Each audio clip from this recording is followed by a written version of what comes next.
125 CC के scooters आने के बाद ऐसा लग रहा था कि 110 सीसी की जो स्कूटर की कैटेगरी है उसका रेलेवेंस कम हो जाएगा, उनका डिमांड भी कम हो जाएगा, लेकिन ऐसी बात नहीं है। अब आ गई है टीवीएस जुपिटर 110 और इसमें बहुत सारे चेंजेस हुए हैं और इसे देखने के बाद ऐसा लगता है कि वाकई में इस इम्पॉर्टेंट कैटेगरी की वैल्यू जो है ये और बढ़ गई है।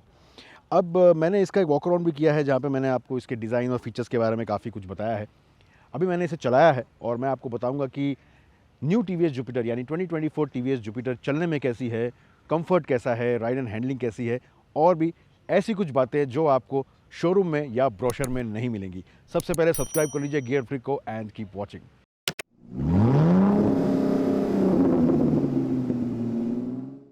तो जैसे कि मैंने आपसे पहले भी बताया है जब मैंने इसका वॉक अराउंड किया था कि एक महज फेसलिफ्ट नहीं है बल्कि एक टोटली न्यू जनरेशन का स्कूटर है और यहाँ पे आपको बहुत सारे चेंजेस देखने को मिलेंगे। Of course design totally new है, शार्पर क्रिस्पर डिज़ाइन हो गई है। ये फ्रंट में जो एलईडी डीआरएल है इससे लुक पूरा चेंज हो गया है। ग्लॉसी ब्लैक का यूजेज इसमें बहुत किया गया है और यहाँ पे एक और चीज़ आप नोटिस करेंगे कि क्रोम का यूसेज हार्डली है, बिल्कुल क्रोम यहाँ पे नहीं है एक्सेप्ट जो जुपिटर की बैजिंग है इसके पैनल्स के ऊपर वो क्रोम में है। उसके अलावा आपको यहाँ पे क्रोम नहीं दिखेगा क्योंकि क्रोम जो है अब थोड़ा सा आउटडेटेड होता जा रहा है, थोड़ा ओल्ड फैशन होता जा रहा है एंड जो ब्लैक फिनिशेस हैं ये ज़्यादा वोग में है, फैशन में है एंड लोगों को पसंद भी आती है। बॉडी में काफ़ी कुछ चेंज हुआ है। ये जो है इसका मडगार्ड फ्रंट ये मेटल का ही है पहले की तरह और जो पैनल है इसका ये भी मेटल का ही है। अब जो इसके व्हील्स हैं ये सेम है, उसमें कोई चेंज नहीं हुआ है। एलॉय व्हील्स की डिज़ाइन भी वही है, साइज़ भी 12 इंचेस के हैं फ्रंट एंड रियर और टायर साइज़ भी सेम है। 90 सेक्शन के टायर हैं फ्रंट एंड रियर, तो इसमें कोई चेंज नहीं हुआ है। लेकिन इसके ऊपर आपको काफ़ी सारे चेंजेस नज़र आएंगे। एलईडी की हेडलाइट इसमें मिल जाएगी और यहाँ पे आपको जुपिटर 125 की झलक ज़रूर नज़र आएगी। इसकी जो टेल लैंप है ये बहुत स्टाइलिश वे में बनी है और एक सिंगल बार आपको यहाँ पे दिखाई देगा। ये क्लियर लेंस की है और इसमें इंडिकेटर्स जो हैं ये इंटीग्रेटेड हैं। साथ में इसका ग्रैब हैंडल जो है ये काफ़ी बड़े साइज़ का है, ईजी टू होल्ड और ये देखने में भी काफ़ी अच्छा है। और जुपिटर 125 के बहुत सारे फीचर्स इसमें कैरी फॉरवर्ड हुए हैं। फॉर एग्जांपल जो सीट है इसकी अपने कैटेगरी की सबसे लंबी सीट है और जो फ्यूल फिलर कैप है अब ये फ्रंट में आ गया है जस्ट लाइक द जुपिटर 125। जब पहली बार ये देखा गया था तो कई लोगों ने इसकी तारीफ़ की थी और ये बहुत कन्वीनियंट भी हो जाता है जब आपको फ्यूल फिल करना है तो। जो फ्यूल टैंक का साइज़ है इसका ये 5.1 लीटर्स का है, सेम है, उसमें कोई चेंज नहीं है। और लंबी सीट होने की वजह से यहाँ पे राइडर और पिलियन के लिए जगह बहुत है, वेरी कंफर्टेबल। और ख़ास बात यह है कि इसके सीट को अगर आप ओपन करें तो यहाँ पे स्टोरेज आपको बहुत सारा मिल जाता है क्योंकि फ्यूल टैंक जो है यहाँ से हट चुका है, अभी ये इसके फ्लोर बोर्ड के नीचे आ चुका है और यहाँ पे आपको जगह बहुत सारी मिल जाती है। 33 लीटर्स का आपको स्पेस मिलता है। इसमें 2 हेलमेट्स आसानी से फिट हो सकते हैं। इसका जो आईपी है ये कलर्ड एलसीडी का है और पढ़ने में काफ़ी क्लियर है, बहुत सारे आपको इसमें इंफॉर्मेशन मिल जाती है। इसके अलावा इसमें कनेक्टेड फीचर्स भी आपको मिल जाते हैं। ये सब बातें मैंने आपको वॉक अराउंड में ऑलरेडी बताई है। अब आते हैं मुद्दे की बात पे कि ये चलने में कैसी है, परफॉर्मेंस कैसा है, क्योंकि इसमें बहुत कुछ चेंज हुआ है। ये सिर्फ आउटसाइड नहीं लेकिन इनसाइड भी सब कुछ नया है। इसका जो इंजन है ये एक ऑल न्यू इंजन है, यानी कि पुरानी जुपिटर 110 से ये टोटली न्यू इंजन है। ये एक लाइट वेट इंजन है और परफॉर्मेंस इसका काफ़ी अच्छा है। इसके जो क्रैंकशाफ्ट है ये लो इनर्शिया वाला है। इसका जो पिस्टन है ये लो थ्रस्ट पिस्टन है जिसकी वजह से परफॉर्मेंस और बढ़ जाता है। और जो पिस्टन के रिंग्स हैं इनकी जो कोटिंग है ये भी नए टेक्नोलॉजी से की गई है, डीएलसी की कोटिंग इसे कहते हैं। और इसकी वजह से जो फ्रिक्शन होता है पिस्टन का ये ड्रास्टिकली रिड्यूस हो जाता है, बहुत कम हो जाता है, जिसकी वजह से एफिशिएंसी भी अच्छी मिलती है, परफॉर्मेंस भी अच्छा मिलता है। अब इसके इंजन से जो पावर डेवलप होता है ये 8.2 पीएस का होता है और जो टॉर्क है ये 9.2 एनएम का है। लेकिन इसके अलावा आपको इसमें एडिशनल टॉर्क भी मिलता है थोड़ा सा, क्योंकि इसमें एक इंटेलिजेंट टेक्नोलॉजी यूज़ की गई है जिसे आईगो कहते हैं, आईगो असिस्ट। इंजन के साथ साथ इसमें एक इंटेलिजेंट स्टार्टर जनरेटर है जिसकी वजह से साइलेंट स्टार्ट भी है इसमें। प्लस ये जो जनरेटर है ये कनेक्टेड है इसके एक हाई एफिशिएंसी बैटरी के साथ। और इसकी वजह से क्या होता है कि एक थ्रस्ट या एक छोटा सा असिस्ट ये प्रोवाइड करता है जब आप सडनली थ्रॉटल दें, इसे कहते हैं आईगो असिस्ट।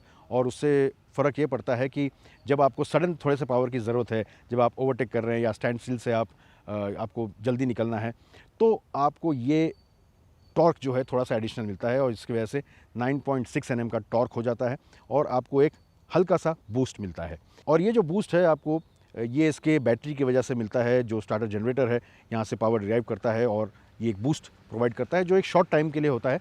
और इसके बाद जो बैटरी है सेल्फ चार्ज हो जाती है वापस, और फिर जब आपको ज़रूरत पड़े तो ये बूस्ट आपको मिलता है। और इस स्टार्टर जनरेटर की वजह से इसमें आपको स्टार्ट स्टॉप टेक्नोलॉजी भी मिल जाती है। तो जुपिटर 110 को आप एक माइक्रो हाइब्रिड भी कह सकते हैं। ऑफ कोर्स कंपनी से कहती नहीं है, बट जो ये फीचर्स हैं ये एक माइक्रो हाइब्रिड के ही हैं।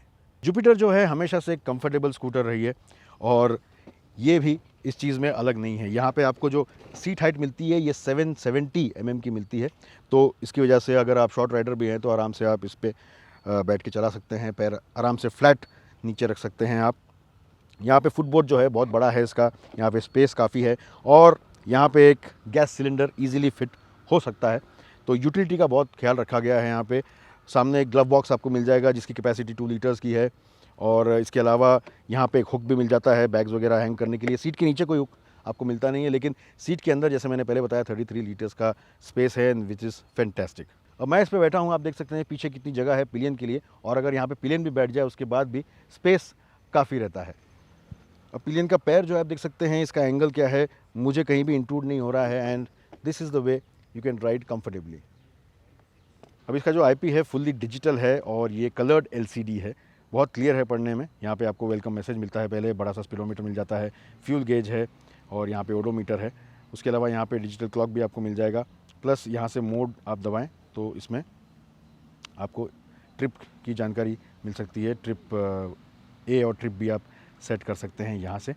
अब यहाँ पे ब्लूटूथ कनेक्टिविटी भी आती है, ब्लूटूथ से आप अपना फ़ोन कनेक्ट कर सकते हैं। ये कनेक्टेड स्कूटर भी है, तो आपको बहुत सारे कनेक्टेड फीचर्स मिल जाते हैं ऐप के द्वारा। इसके लोकेशन को टैग कर सकते हैं, आपने अगर कहीं पार्क किया है तो फाइंड माई स्कूटर जो इसमें एक फ़ीचर दिया गया है वो बहुत ही हेल्पफुल है। इसके अलावा यहाँ पे अगर आप इसके स्टार्टर बटन को प्रेस करें तो वॉइस कमांड्स भी आप दे सकते हैं अगर आपका फ़ोन कनेक्टेड है तो। और यहाँ पे कई सारे कमांड्स जो हैं इसकी वजह से आपको इन्फॉर्मेशन मिल जाएगी। फॉर एग्जांपल अगर आप पूछें कि नियरेस्ट पेट्रोल पंप, तो ये आपको दिखा देगा। ब्राइटनेस को आप इंक्रीज़ डिक्रीज़ कर सकते हैं, आपका लोकेशन दिखा सकता है ये। नेविगेशन का रूट अगर वो कैंसिल करना है तो यू जस्ट हैव टू से इट। नेविगेशन को पॉज भी कर सकते हैं, रेज्यूम भी कर सकते हैं। इसके अलावा आपको इसके आईपी पे राइडिंग स्टैटिस्टिक्स भी मिल जाते हैं, डिस्टेंस आपने कितना ट्रैवल किया है, आपके एक्चुअली कार्बन सेविंग्स क्या हुए हैं, यानी कि आपको माइलेज कितना मिला है, और आपने कितना जो फ्यूल है सेव किया है वो आपको मालूम पड़ जाएगा। और आपने इको मोड या राइड मोड पे कितना परसेंटेज चलाया है ये भी आपको जानकारी इसके ऐप पे मिल जाती है। और इन सब चीज़ों से आप अपने राइडिंग को और इम्प्रूव कर सकते हैं और इकोनॉमिकल भी बना सकते हैं। कन्वीनियंस के लिए यहाँ पे USB पोर्ट भी दिया गया है, लेकिन ये C नहीं, A USB पोर्ट है। अगर इसमें C USB पोर्ट होता तो ये और भी अच्छा होता। और ये ज़्यादा कन्वीनियंट इसलिए भी है क्योंकि ये जो ग्लव बॉक्स है यहाँ पे आप फ़ोन को रख सकते हैं, तो आपको कोई फ़ोन होल्डर लगाने की ज़रूरत भी नहीं पड़ेगी।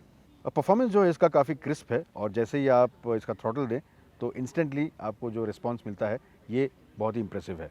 और साथ साथ जो आईगो इंटेलिजेंट सिस्टम इसमें यूज़ किया गया है, इसकी वजह से जो पावर डिलीवरी है ओवरऑल ये काफ़ी अच्छी हो जाती है। सर्टेन सिचुएशंस में जब आपको ओवरटेक करना है तो वो एक हल्का सा बूस्ट जो मिलता है पावर में, इसका फ़ायदा काफ़ी होता है। परफॉर्मेंस तो एक जगह है, लेकिन सबसे अच्छी बात जो मुझे लगी वो है इसका ओवरऑल कंफर्ट।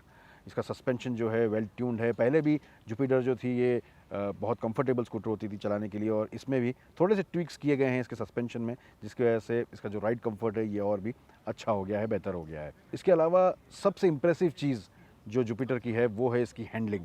ये शैसी जो है इसकी ये लाइट वेट है, और ये जुपिटर 125 से ही कैरी की गई है, यानी कि जुपिटर 125 की जो शैसी है उसी पे ये जुपिटर 110 भी बनी हुई है। और जब मैंने जुपिटर 125 चलाई थी तभी ये बहुत इंप्रेसिव लगी थी, and definitely because of that Jupiter 110 भी जो है इसकी हैंडलिंग बहुत ही इंप्रेसिव हो गई है। और इसके ब्रेक्स भी बहुत अच्छे हैं, एंड मैं डिस्क ब्रेक वर्जन की बात कर रहा हूँ क्योंकि वो मैंने चलाया है, और बहुत ही शार्प ब्रेकिंग है इसकी। रियर ब्रेक जो है हल्का सा आपको थोड़ा सा वीक लगेगा, लेकिन ऑफकोर्स कॉम्बिनेशन में जब दोनों ब्रेक्स अप्लाई होते हैं तो जो रिटार्डेशन है और जो स्टॉपिंग पावर है ये काफ़ी अच्छा है। इसमें कुछ सेफ्टी फीचर्स भी दिए गए हैं। फॉर एग्जांपल आपने अगर सडनली ब्रेक्स को अप्लाई किया तो इसके जो इंडिकेटर्स हैं ये फास्ट ब्लिंक होने लगते हैं, पीछे वालों को वार्न करने के लिए कि आपने सडन ब्रेकिंग की है। इसमें फॉलो मी हेडलैम्प आता है, स्कूटर को बंद करने के बाद भी, स्विच ऑफ करने के बाद भी कुछ देर तक इसकी लाइट ग्लो होती है। तो नए जुपिटर से मैं काफ़ी इंप्रेस हुआ हूँ, और डेफिनेटली इसको चलाने के बाद ऐसा लगा कि पुरानी जुपिटर के मुकाबले एक बहुत बड़ा लीप लिया है इस मॉडल ने। कोई भी मेजर नेगेटिव निकालना काफ़ी मुश्किल हो गया था मेरे लिए, क्योंकि अगर आप डिज़ाइन की बात करें, it looks fresh, it looks good, किसी भी एंगल से अच्छी लगती है, स्मार्ट लगती है। फीचर्स जो हैं इसमें ये काफ़ी इंटेलिजेंट है, स्मार्ट हैं, और ख़ास बात ये है कि चलने में ये बहुत ही स्मूथ है, रिफाइंड है, वाइब्रेशन कहीं भी नहीं है। मैंने इसे 80+ किलोमीटर्स के स्पीड पे भी चलाया है, लेकिन वाइब्रेशंस कहीं भी महसूस नहीं हुए, और ये एक बहुत ही अच्छी बात है न्यू जुपिटर की। इसके अलावा जो इसकी हैंडलिंग है, ये इस कैटेगरी के स्कूटर्स की मुझे लगता है सबसे अच्छी हैंडलिंग है। आई थिंक कि जिस तरह से इसकी शैसी बनाई गई है, लाइट वेट शैसी भी है ये, और जिस तरह से वेट डिस्ट्रीब्यूशन है, ये आपको बहुत कॉन्फिडेंस देता है। अब ये है तो एक कम्यूटर स्कूटर, लेकिन एक बहुत ही स्पोर्टी स्कूटर की तरह ये हैंडल करती है। परफॉर्मेंस काफ़ी डिसेंट है, एक्सेलरेशन भी इसका काफ़ी अच्छा है, एंड ओवरऑल कंफर्ट भी इसका बहुत ही अच्छा है। स्पेस आपको मिल जाता है, यूटिलिटी आपको मिल जाती है, तो एक स्कूटर में आपको और क्या चाहिए। प्राइस इसकी ऑफ कोर्स थोड़ी बड़ी है, लेकिन अगर आप टोटलिटी में देखें तो जो वैल्यू ये ऑफ़र करती है, ये भी बहुत अच्छा है। सो पहले से मैं कहूँगा ये ज़्यादा वैल्यू फॉर मनी स्कूटर हो गई है। माइलेज भी इसका बढ़ गया है, कंपनी का कहना है कि 10% इंक्रीज़ हुआ है इसके माइलेज में। अलग से हम इसका एक माइलेज टेस्ट भी करेंगे इन गियर फ्लिक स्टाइल। तो आपको टीवीएस जुपिटर कैसी लग रही है, क्या आप इसे खरीदना चाहेंगे या नहीं, ये कमेंट्स में ज़रूर बताएं। इस वीडियो को लाइक कीजिए, शेयर कीजिए, गियर फ्लिक को सब्सक्राइब करना ना भूलें। जब भी स्कूटर चलाएं, सेफली चलाएं, हेलमेट ज़रूर पहनिए।